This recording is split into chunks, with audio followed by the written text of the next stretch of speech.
नमस्कार मित्रांनो, मी अमोल जाधव. स्वागत आहे तुमचे सी-एस-सी मराठी या यूट्यूब चॅनलवरती. मित्रांनो, आर-टी प्रवेश सोडतीच्या वेळेमध्ये एक महत्त्वाचा बदल करण्यात आलेला आहे. हा बदल का झालेला आहे, संपूर्ण माहिती आपण जाणून घेऊया. मित्रांनो, शिक्षण हक्क कायद्याअंतर्गत आर-टी-ईमध्ये खाजगी शाळांतील 25% राखीव जागांवरील प्रवेशासाठीची ऑनलाईन सोडत सोमवार दिनांक 10 फेब्रुवारी रोजी सकाळी 11 वाजता काढण्यात येणार असल्याचे जाहीर करण्यात आले होते. मात्र पंतप्रधान नरेंद्र मोदी यांचा परीक्षा पे चर्चा हा कार्यक्रम त्याच दिवशी सकाळी 11 वाजता होणार असल्याने सोडतीची वेळ जी आहे ती बदलण्यात आलेली आहे आणि आता आर-टीच्या प्रवेशाची सोडत दुपारी 1 वाजता काढण्यात येणार आहे. लक्षात घ्या, सोमवारी सोडत होणार आहे 10 तारखेला.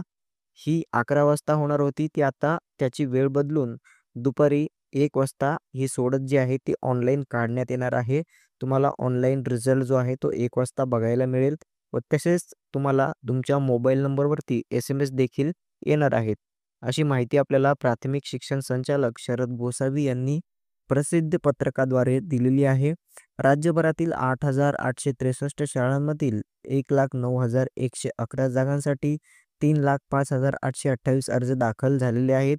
पुण्यातील महाराष्ट्र राज्य शैक्षणिक संशोधन व प्रशिक्षण परिषद विद्या प्राधिकरण येथे ही सोडत काढण्यात येणार आहे. धन्यवाद.